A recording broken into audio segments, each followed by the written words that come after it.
Before we begin this episode, we would like to acknowledge the traditional owners of the land on which we record today, the Wurundjeri people of the Kulin Nation.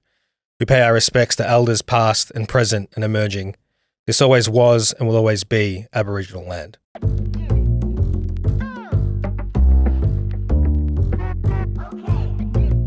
So welcome to today's episode of the podcast. Good afternoon. Yes, and we have a guest joining us today. So welcome to you, Dom. Thank you for joining us, and we'll do a big intro. We'll ask you to do a big intro shortly. But before we do, I'd love to do, as you'll hear at the start of every episode of ours, we've now got a pre-recorded acknowledgement to country, which we're really pleased to include in every episode. But we wanted to make sure at the start of every episode that we also have a bit of a story at the start as well. So today, the acknowledgement to country is a bit of a short and sweet one.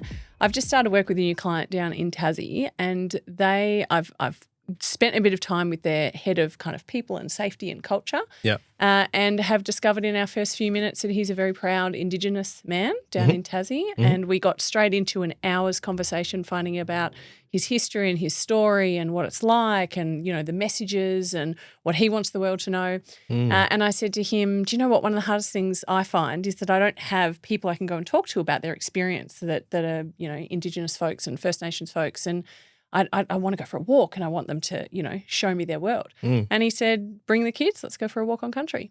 Amazing. So I'm going to do that. And so in an upcoming episode, I'd love to talk about what that experience is like. Yeah, fantastic. Yeah.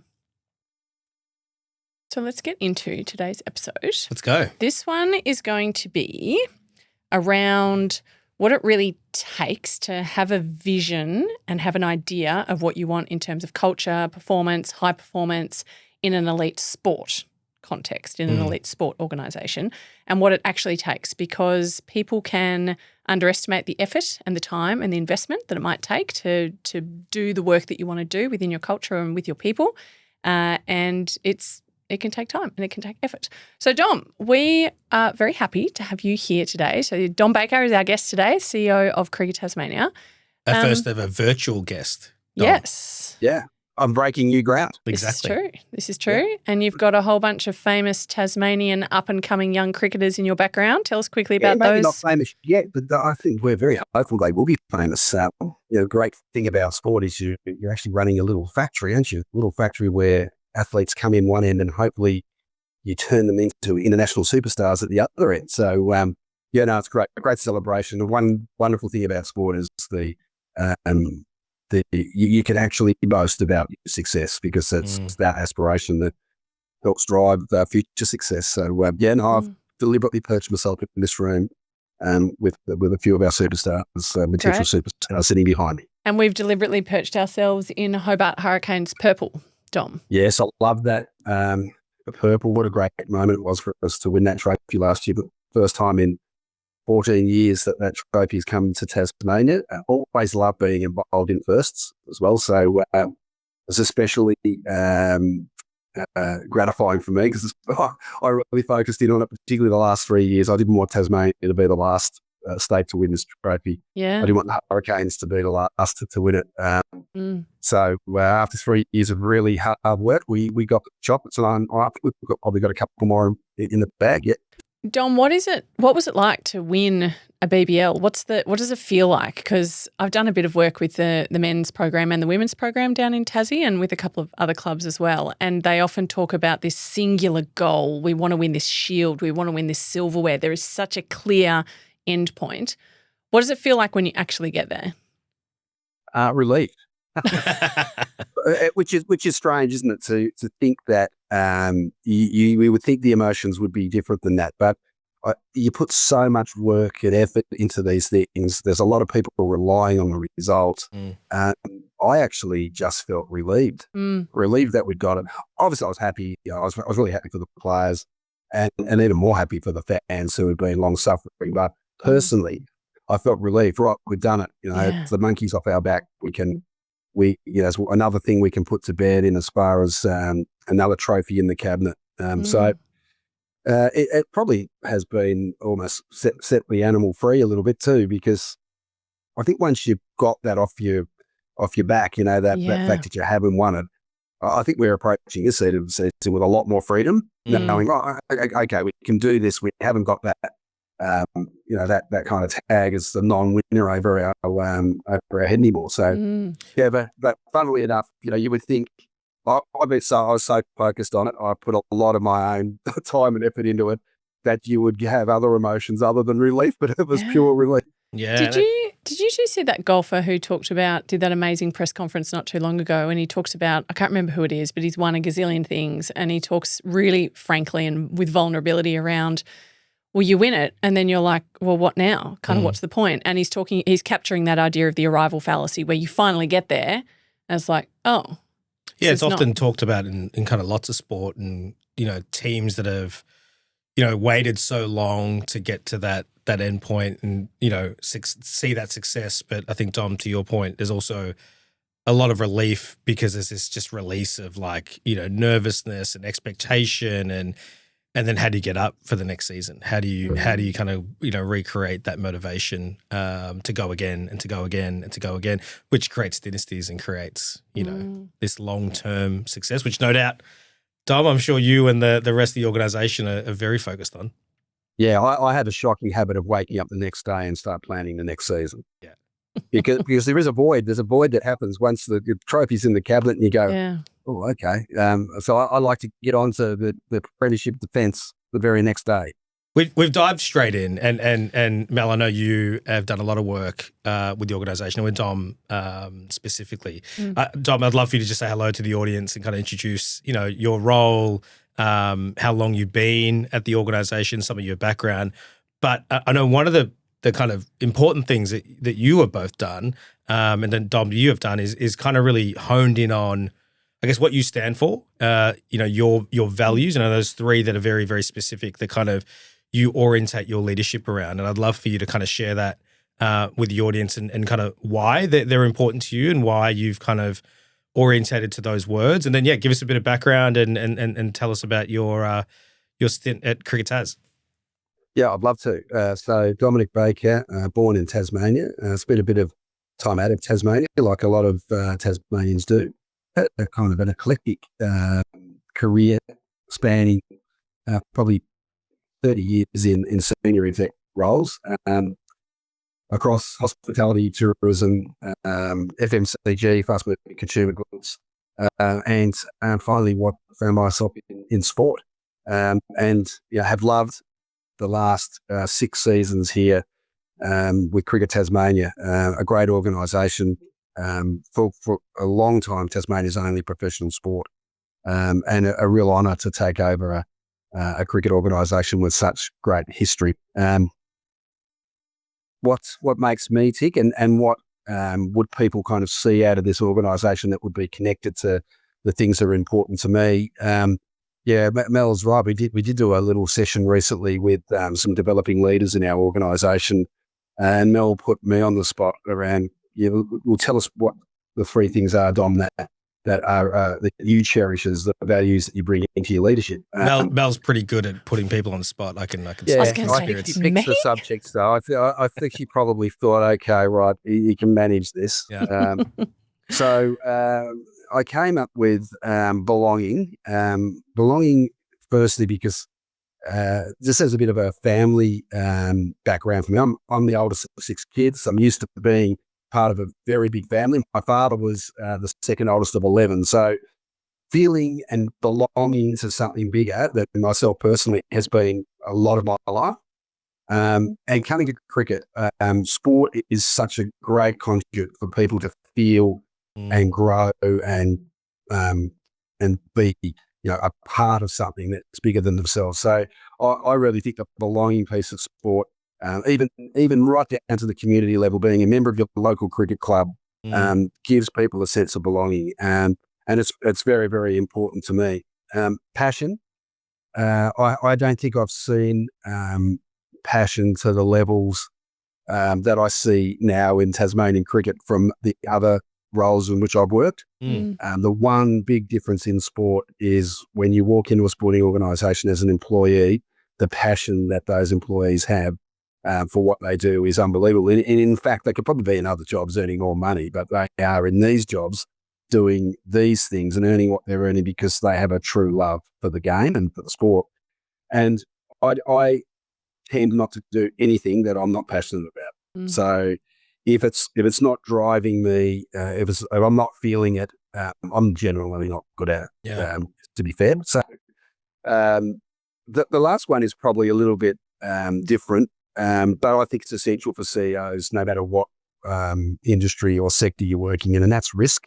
I've taken a lot of risks in my career. I've often moved across businesses where I'm not the subject matter expert, and I've kind of backed myself to get the knowledge around the industry that I've shifted into, but to work with the people that are the subject matter experts to get the best out of the organisation and concentrate more on my leadership abilities rather than my technical skills. And risk comes in many, many forms, but I don't think you succeed in life or succeed in business, and I don't think companies succeed unless they're prepared to take risk. Now, that's reckless risk and calculated risk are very different things, right? But calculated risk, I think, is essential for any CEO who wants to lead a business and lead it, particularly through growth, because growth doesn't come by not taking risk. I love that. And I'd love to unpack this a little bit and the kind of journey you went through. Like,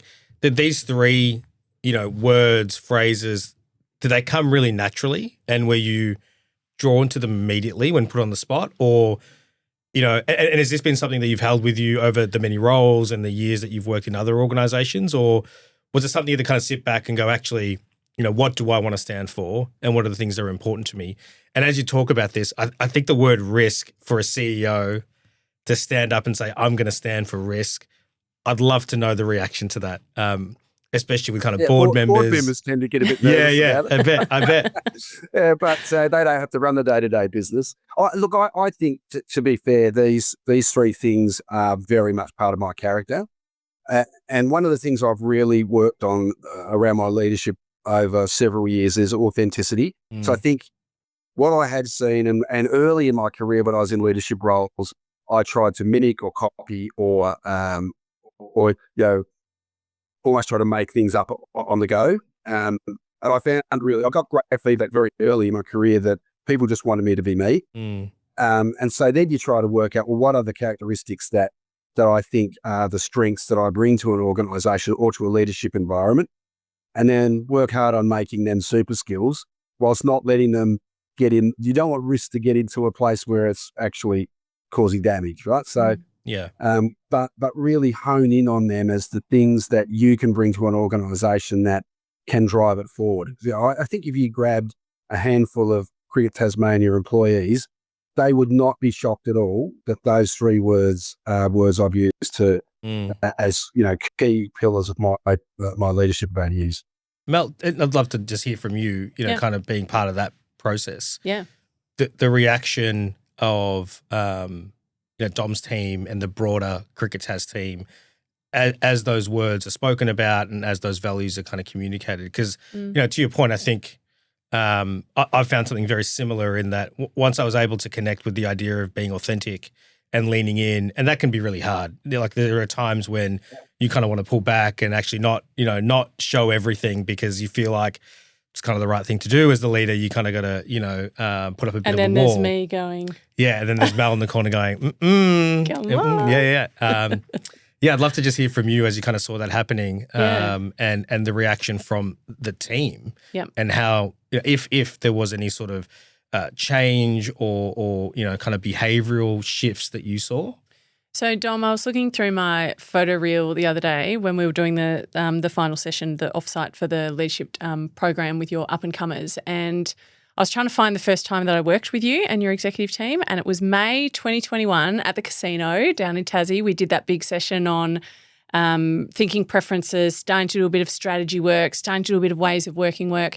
And in that photo, Dom, you are the only remaining executive from 2021. There's been a complete shift and a change, but you've also consolidated roles. That there was a big crowd of an executive team back then. You've got more diversity a lot more diversity in the group now. But that was the very first time that I spent time with your executive team, and then we moved into a whole lot of other pieces of work that I was, as an outsider, supporting around storytelling circles for developing the company values, and then most recently doing leadership training and then coaching with the executive team, and then we've worked really hard. Beck Wade, your head of business services, your GM of business services, she's led this process of developing a leadership capability framework, the very first one in the business, and now you're kind of implementing that. So the reason I just vomit all of this stuff up is that that's 4 or 5 years now. That's just some of the stuff I've been doing around the edges. You've been doing so much other stuff within the business. What have you noticed in terms of that kind of transformation? Because I feel like, one of the other big things is you've had me roll out psychological safety training, intensive psych safety training to every single person in the business. When you first start at Cricket Tas, within your first couple of months, you will be in a room with me for 5 hours doing psych safety training. So I'd love to hear what you've noticed, Dom, over this time. But just to come back to that authenticity bit, Dom is one of these absolutely walks the talk. Talks the walk? Walks the talk. Walks Yeah, like walks a talk. duck. No, you got talks like a duck. Walks. Is up. Is a dingo. Yeah. Yeah, that's right. He's authentic. Got it. And one of the stories, Dom, Taylor's just losing her mind over here. One of my favourite stories, Dom, I think I've mentioned this to you before, is when we did a storytelling process to try and get to the heart of the true values of the organisation. One of the newest female players in the team told a 2-line story where she said, "I'll never remember my first day in the nets. The CEO came wandering down, rolled his arm over a few times, and she said, I've never worked in an organisation where you even see the CEO, let alone he comes down, has a chat." So this idea of belonging, it's in your bones, Dom. It's not fake. It's not put on, and it comes through so clearly. Anyway, enough from me. Tell us about this journey the business has been on. No, and I think that belonging has been very much part of that, right? So all the stuff that we've done is, the first thing I wanted when I started at Cricket Tasmania is to ensure I was in an organisation where it didn't matter whether you were the opening batsman of the male program or the female program, or the person manning the front desk at our reception area, that you felt like you were part of something bigger than just the thing that you were there to do, right? So all the organisations that I've been part of that have been successful, they are the product of everybody really wanting to be and believing that they belong to something bigger. You get so much more out of people when they think when they believe they belong, rather than they just turn up for work. So the very first thing I wanted a one united organisation. So to do that, I had to start with the executive team. And, that took a bit of work. And as you said, that there's not many, well, I'm the only one left. So you can tell how that's gone. So but I should say, it's not like you came in, Dom, and were just like, I'm going to clear it out. You were really intentional, and it was time for some people had moved on to other opportunities, and other people came in, and it felt really right, the whole kind of process of change. We're set in an environment. Some people chose not to be part of that environment, and that's okay. Some people took other opportunities, which is great, and they've gone on to bigger and better things, which is really fantastic. And so when you start with your executive, you're then, really trying to build this ethos of how do we bring the whole group together. So part of doing that was having an annual staff conference, which is now no longer a staff conference. It's an organisational conference. We pick a time in the calendar where players are able to come. And we underestimate the fact that athletes actually want connection as much as anybody else. Yeah. They wouldn't have believed that they belong to more than just the 12 people who are picked in the team week in, week out. They want to believe that the effort they're putting in is part of something bigger, right? So in bringing the players in was a real demonstration to our administration staff that we are one. We are one, and we will work with everybody who is employed by our organisation to make us better. So when we brought in programs like psychological safety, everybody did it. The players have gone through it. The CEO goes through it. Everybody in the organisation goes through it.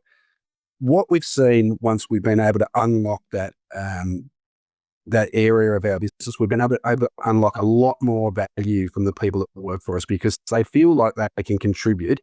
They can feel like they can be themselves. They're not afraid to put their point of view forward. Yeah. So the way that our meeting structures here, the way that our conferences have evolved is that we now, I feel like we can get great input from our people because they feel like they belong and they're in a safe space. I hadn't done psychological safety in an organisational environment before. Probably in other environments where there were other dangers. There's no real danger here, so why are we doing it? Right. But it's just absolutely unlocked an extra 10 or 15 or 20% out of people because they feel like they can contribute.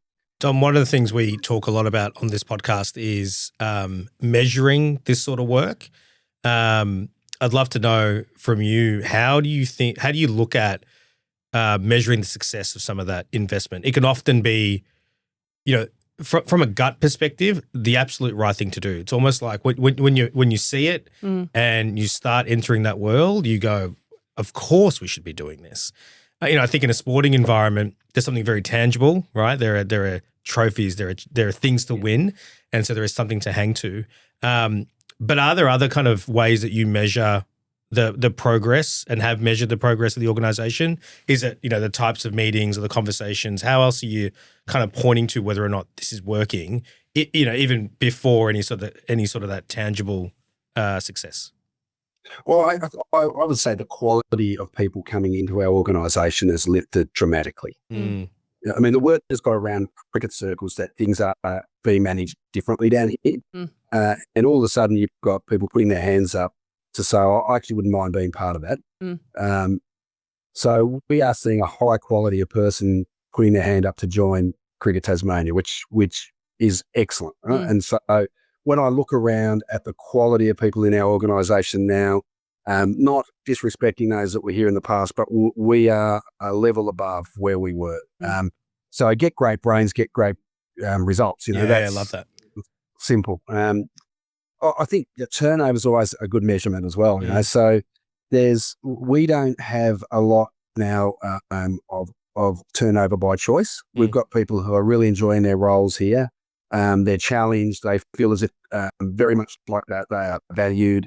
And so turnover has started to drop away. And we had we had high turnover because in sport can be a stepping stone for other things. So we are often not the end of the destination for people on their career path. Right. But I think we've started to change that, where people are going, actually, I could have a career in sport in Tasmania, and I could have a career in sport at Cricket Tasmania. So when turnover goes down, that always tells me that something's going right. So I mean, you always had turnover, and you do need some turnover to keep your workforce fresh, but it's very expensive. Turnover is so expensive too to your business. There's the normal metrics, the normal metrics of trophies, of balance sheet, of financial results. In our game, it's how many people are playing cricket. We've got more people playing cricket between the age of 5 and 12 in Tasmania than ever before. We're leading the nation when it comes to women and girls playing cricket. They're just great signposts, I think, along the way that you're doing well. But, I think that a really simple measure, I walk around this business every day. So, I don't know, there's probably a diagnosis for this somewhere, Mel, but I mean, by 11 o'clock, I'm getting fidgety. So at about 11 o'clock, I'll wander around the whole place. So just maybe for half an hour, maybe 45 minutes. So if there's training going on, I will go out in the ground and I'll say hello to the players and I'll have a bit of banter and I'll talk to the coaches. If there's a gym session on, I'll go into the gym. I'll say hello to everybody who's there. And I'll deliberately walk in the office one way and out the office another way so that I can cover as many people as possible. And so my rating of the workforce is how many smiling faces am I seeing as compared to how many people with their head down, looking like this is a real chore for me today. And of course, you get to see that sometimes, but I can tell you now, I see more smiling faces than anybody in any job anywhere, I reckon. We've got people who actually enjoy what they're doing. I mean, it's so wonderful to come to work and be inspired by the fact that everybody else is here for the right reasons and they're loving it. I don't know how to measure that. Maybe I should just get a spreadsheet. Yeah, a little tally, a little clicker. I was just going to say, I mean, there's something, sometimes I think we can overcomplicate this conversation of how do you measure the success and investment in these types of things. And I think, Dom, what you're referring to, right, this, when you can walk around your team and you can walk around the organization, you can feel the buzz, you can see the energy, you know your people and you know what's going to drive them to perform and how you're going to get the best out of them. Yeah. You don't need, a lot to kind of track that. True. And you also need to believe in the long-term benefit of that work. It's not going to show up in some spreadsheet next week, but it'll show up in the most important moments when you need it to be there. Yeah, I couldn't agree more with the time frame either. My hope is that when I move out of this business in however long, that someone is going to inherit a really strong, robust people business that they go, oh wow, the real strength of this place is actually that these people love what they're doing and they're really happy to do it and they're really competent. I might not actually see the full result of the work that we're doing at the moment, but that's okay. That's what you're here for, to leave legacy as well, not just to get the results up front. Sport can be very, very, very tricky to manage in this way because the ultimate sign of success in sport is trophies. Yeah. And so when you sit down with a group of players and say, listen, we think you can win in 3 years, they start looking, no, we're winning tomorrow. Yeah. So to manage that and to bring that kind of longer term legacy based thinking into a sports organisation has at some stages been tricky.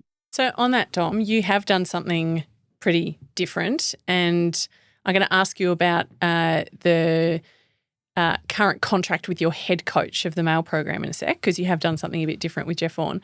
But before that, just very quickly, just to come back to metrics and measurement for a sec, we are leaning far more in this OD people and culture space to measuring both quantitative and qualitative all at the same time. So you walking around the office and noticing the number of smiles, like you could technically map that if you wanted, but it's more a sentiment and something you're noticing.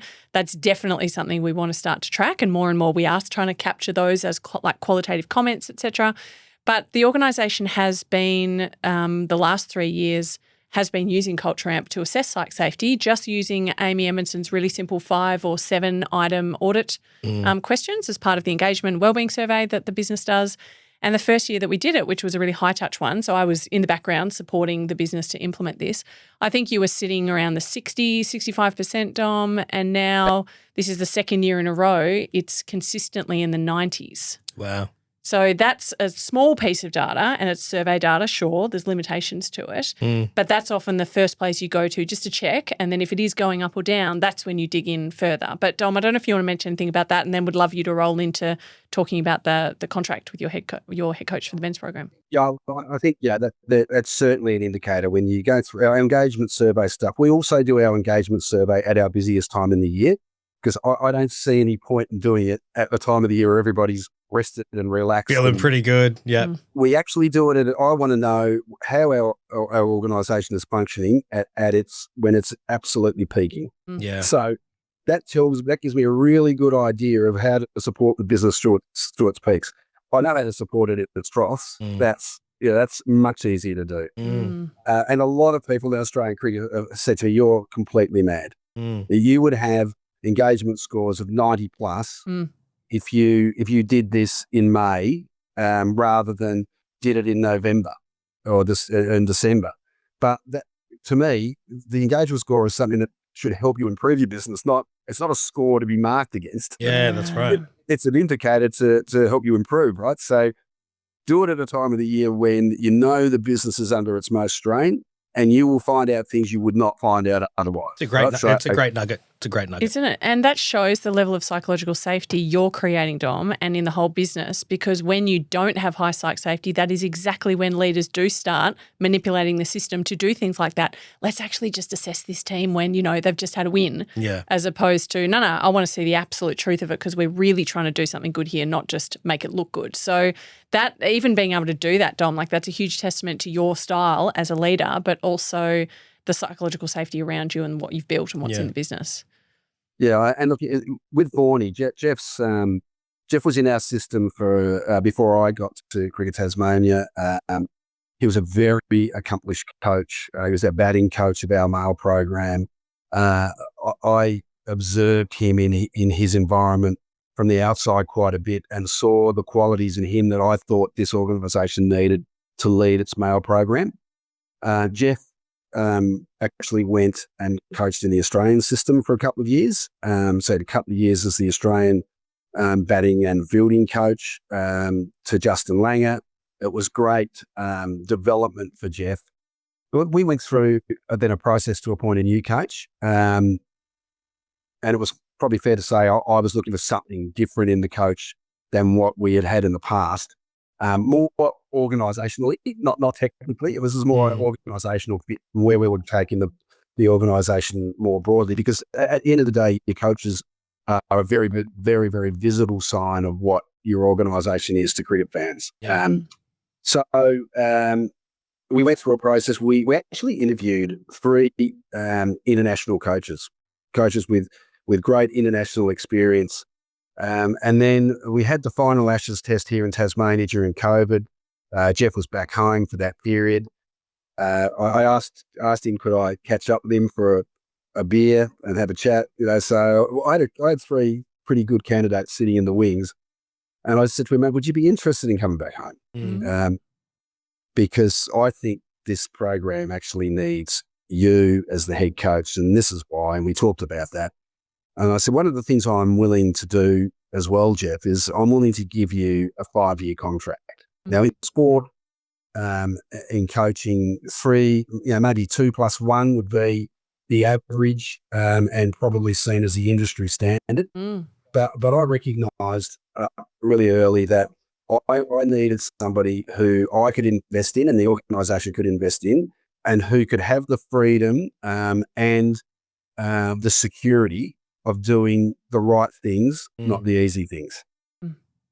Someone who could build sustained success. And we had to acknowledge that wasn't going to take 1 year or 2 years or even 3 years.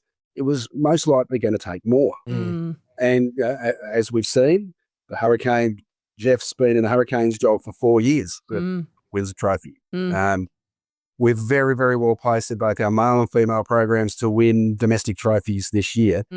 But that's because Jeff was given the freedom to get the hard work done, right? And I think sometimes you've got, that to me was a calculated risk. So that is a direct link to the values that I hold in leading the business. I took a calculated risk on someone that I thought, I knew pretty well, and I knew what the characteristics that they were going to bring to us were going to be, but giving them the time and the window to get it right. And it is one of our broader organisational values, is doing the right thing, not the easy thing. So I think it's been a great example. It's been interesting because a lot of the CEOs from the other cricket organisations around Australia were, wow, you've given him 5 years. That's I was just going to unheard of. ask, what was the kind of feedback and the kind of chatter as that was happening? What were you hearing? Oh, well, they thought I was mad, of course, because I haven't come from a cricket background, and this is my first foray into, well, not cricket, just as far as working full-time in sport. I've worked voluntarily in sport. I was the chairman of AFL Tasmania for several years, but that's not the same as running a sporting business, right? So a lot of them thought, this is just someone who's a bit wet behind the ears, and he's been rolled up by the coach here and has got ended up with a great deal. But now they're kind of looking at it going, oh, yeah, right. I can. Well, actually, I don't know whether they actually understand what happened in the first place. To be fair. I think that has gone 5 years. Well, they'll probably analyse it after the fact, but not during, or not when I made the decision. They just shook their head and said, that's just the mistake of a greenhorn. Yeah, we talked on another episode about this interesting kind of benefit of bringing someone into an industry or a role from a completely different industry because of the kind of new thinking and the lack of the lack of kind of barriers to their thought process, because they don't have something that they're pulling from saying this has worked or hasn't worked. They're kind of looking at the problem with some fresh eyes and going, well, why not? I mean, we're trying to create a long-term, sustainable culture. We're trying to drive safety. We're trying to drive belonging. It's probably a little longer than 2 years. Let's make this tangible in employment tenure. Like, I think there's, you've gone all the way from these are our vision and our values to something that is very tangible on a piece of paper and someone's job, right? There's something very, very powerful in that. Yeah. Well, and you got to back that stuff up with your actions, don't you? At the end of the day, and to me, it was a great demonstration that we will back up the way we employ people. It's a direct correlation back to what we said we believed in. That gift of time, Dom, I think that was an absolute masterstroke by you. And if I remember a conversation with Jeff, would have been 2 years ago now, he and I had a chat about given Cricket Tas's efforts to do everything all together, not just have the high performance program and the staff over in different sides. Jeff and I were talking about some culture, leadership, identity work with the team 2 years ago, and the conversation didn't continue. And then it picked up again like a month ago because now is the right time. Right. So if he'd only had 2 years or a year or 3 years, he either wouldn't have even tried to have that vision in mind or he would have rushed it. It would have been not effective. I mean, to offer a bit of a similar example, your role at the Loomery, right? So we worked with Mel in a consulting fashion and, I then tried very, very on very numerous occasions to convince Mel to come and join us full time. Come and join the executive team. Let's do this properly. Come inside the four walls. I'm sure at the start you were like, well, I know for a fact you were like, I don't know if this is going to work. But also like my other co-founders, and it wasn't the obvious decision. Like we're a scale-up business, professional services agency, consulting business, and we're going to go hire a behavioral psychologist to run org dev. Oh, and by the way, we're going to get rid of HR inside the business. But for our people, when we eventually got there, it was like a very, very tangible thing that we did that showed that we were serious about the environment we were creating. This wasn't something that we were going to do on the side. We were going to make a very, very clear strategic decision around this, and that it was going to take some time and investment, right? So I think there's, just that kind of your actions speak a lot louder than your words, I think is. And well, it was different as well, right? That's the other thing. And we often get scared of making decisions that are different. Yeah. And we're different from someone else. All cricket systems should look the same. Yeah. All environments should be the same. Well, that's not right. Tasmania is a different place to Victoria, to New South Wales, to Queensland. And you've got to tailor your decision-making to that. And you shouldn't be afraid of being different. And we none of us want to be different. We remember back in our school days, we didn't want to be the one with the red shirt on, not the blue shirt on, or turning up to school without the correct uniform, or that worry of not being able to conform with the rest of the system. But really, you've got to look more inwardly. What does my business need? I mean, yes, it's part of a bigger industry, but what does my business need to make it and its people as successful as possible? And we do get afraid of difference a little bit. And that's what a huge decision to make, to remove your people and culture department. So we didn't get rid of it entirely. We just outsourced it. We went for a different model. Just to be clear, we still needed HR in the business, but it was external. Setting up a business today, most CEOs, you said to them, what are the things we need? We need a good finance team and we need a good people and culture team embedded in our business. Day-to-day. Yeah. That's traditional business thinking, isn't it? Yeah, 100%. 100%. I want to switch gears quickly into kind of high performance, and I'm always super intrigued with sporting organisations because you kind of always, I assume, playing these kind of two areas of high performance. There's high performance for sport, which is directly linked to the success of the team on the field. And I'm always wondering how well that translates into the office, into the corporate environment, which is an always on, constantly working. And yes, they are tied to the success, and perhaps that's a trick, Dom, making sure that the whole organization is kind of geared towards singular outcomes. But does it translate? Does the kind of high performance culture of sport translate to the boardroom, to the office, to the corporate teams? Yeah, look, there's crossover, I think, from both, to be fair. I think we've found, I've found corporate processes that we've rolled into the high performance environment, which have made them more effective and efficient. Probably things they wouldn't have thought of or ways of doing things they wouldn't have thought of doing in the past. Certainly there's stuff, I think the stuff around leadership that happens in high performance is really intriguing. The environment of the dressing room and how that works. If you equate that, the dressing room, to the lunchroom at in the office, or the boardroom on some occasions, they are incredibly resilient athletes. We don't give professional athletes of any sport enough credit for their resilience, because they are under the spotlight all day, every day. One of the things that we have really adopted that's come out of the high performance environment is feedback. Athletes get feedback all the time. They crave it. They need it all the time. If you're a batter, you just look up on the scoreboard, your feedback's there straight away. You can see what you're doing. If you're a bowler, it's there straight away. You can see what it's doing. Often in an office environment, we're a little bit more reluctant around feedback. But athletes get feedback after every game, after every session. It's what makes them better. What we've done as an organisation through our leadership development program and our leadership framework is really embrace feedback as a tool to improve. So one thing I would think that I've seen high performance environments do exceptionally well. Their resilience to feedback, that they cop it good, bad, ugly. Not that they get it in that way, but there's constructive, there's positive, there's there's instructive feedback. They take that stuff really, really well.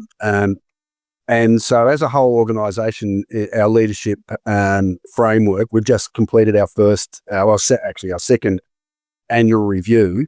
The quality of the feedback that comes out of the high performance system is it's second to none. Never seen anything like it in any other environment. They spend a lot of time ensuring that whatever comments they make are really well thought out. They're gold, right? We're taking that ethos around not being afraid of feedback and using feedback as a tool to make us better, and we're dragging that across the whole of the business. Really, I love that. It's been great. Our athletes will give each other feedback too pretty quickly as well, which sometimes we need to curate that a little bit better. But I bet. I think the especially in a corporate environment, feedback relies on trust and trust in each other, and I think that's built from clarity on what you're there to achieve. And in a lot of corporate environments, that is so grey. KPIs and goals and that team versus what am I doing this week versus the next week. And when that starts to happen, you start to create a kind of environment of ambiguity. And when you give feedback in ambiguity, when someone does feel like they're unclear, they're going to fight back because actually they're a little bit frustrated because they don't know what they're there to do. And so there's something so, brilliant and kind of beautiful about the sporting environment. I think I love the idea of the change room and how do you build a change room, whether that's in the cab on the way from a meeting or whether it is the lunchroom. Like, how do you kind of instill that kind of mentality? This is a safe space. This is about us talking about how we get better together. But I do think one of the challenges for a lot of leaders in businesses is clarity on the goal. Yeah. And this is something that, Dom, you and the business should be so proud of. And I've asked Beck Wage, the head of business services, who's been at the forefront of developing the leadership capability framework, and we've had the fingerprints of a lot of the organisation on that. It's a really important piece of work that the business should be really proud of because it's very structured and it took time to build. But you guys have got this modern 9 capability model that is phenomenal, and I could reel it off right now. It's so clear in my mind what's been created. So I've messaged Beck because an upcoming episode would love to have Beck on there to talk about how exactly did we do all of this stuff over all these years, because all of these things, building psych safety, all this stuff, we kind of get it and we want to do it and we can see the value of it, but then what's the actual hard work that's required? So we'll get Beck on to kind of dig into that. Yeah, I don't think you can underestimate the value of a really clear and simple strategy that goes with that, right? So that's all hanging off a 4-pillar strategy, which is so easy for us to explain to people, which is so easy for our people to buy into. And in fact, day in, day out, if they can't plot themselves in that strategic framework, we're doing something wrong, because it has been coming out of COVID where, to be really frank, we just concentrated on surviving. Like a lot of sporting organisations, we just concentrated on getting it done. We reduced the workforce here by 20% at the beginning of COVID to help us get through. People loved working here, but they were exhausted because they were probably doing 1.5 jobs. And I abandoned strategy. I threw strategy completely out the window, and we worked just hell-bent on, let's get through, let's put together some operational plans that ensure that we get through as best we can. Coming out the other end of COVID, we put a lot of time into really getting a focused strategy, something that, more about what we weren't going to do than what we were going to do. Cancelling out the noise from around the outside. We've got a simple strategy, and our people, I'm really confident that our people can plot themselves in one of those 4 pillars of our strategy and say, yeah, I'm contributing to the organisation through here. And then when you start hanging this other stuff off that, it makes so much more sense for people. I'm a simple person by trade. I think you can find many, many people to make things complex for you. Finding people that can make things simple. I think coming from hospitality has really helped that, because when you're in hospitality, you've got a lot of part-time employees, you've got a lot of casual employees. They're all on the front line. Like in the casino business, I had, over 2,000 employees. If you couldn't keep things simple, your message is just lost, because these guys, some of them run in for 10 hours a week, but they're the ones that are executing the strategy. Unless you can make it simple, I think it's a lesson I learned a couple of years ago, or probably through hospitality. If you can keep it simple but effective, people buy into it really well. And then when you want to implement or put the cream on top of that, it's so much easier. Yeah, it makes so much sense, doesn't it? So, Dom, just before we wrap up, just on that final note there, Dom, the Cricket Tasmania strategy, I can just about reel it off. It is really crisp and simple. You're right. But the process you went through with a different consultant to actually put it together took months, right? Like, we the spent development a lot of it's not simple. it's hard work, right? Yeah, it's not easy. Really hard work. And you got to invest the time, and you got to throw rocks. It was a at complex process to come up with a simple document. Yes. Yeah, it is. It's the hardest work, because it's easy to your point, it's easier to probably throw some complexity around. It's harder to go, actually, what are the 3 words that we started this episode with? Belonging, risk, and passion. Yeah, that's right. So, Dom, I think we could probably spend hours talking through all this. Time to wrap up. Wrap us up. It's nearly summer. Tell us what you're excited about. Cricket's back.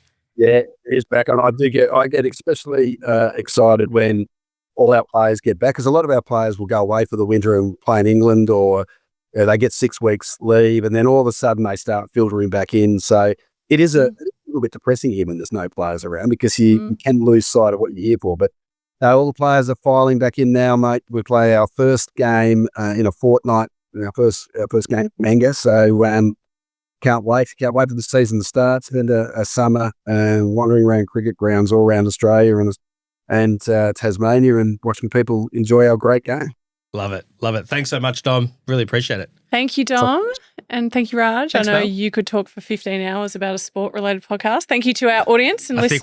I think we need a part 2, by the way. I think we do need a part 2. Happy to do that after I've got a second BBL trophy. I'll put one on the side here. I like it. Make you bring it up, sit with us here in the studio. Nice. Thank you to our audience as well, and hit like, subscribe, follow us along. We're now on Apple. We're everywhere. We're now on Apple. Spotify, what are they called? YouTube. Podcasts. Taylor will make this magic happen. We're on YouTube. We're on Spotify. And send us stories, questions, guests that you would like us to speak to. And I don't think we swore once on this episode, so you are welcome. Hi, Otis. Yes. What did you think, babes? What did you think of the episode? Thanks, Dom. See you later. Cheers. All the best. See ya. Thank you.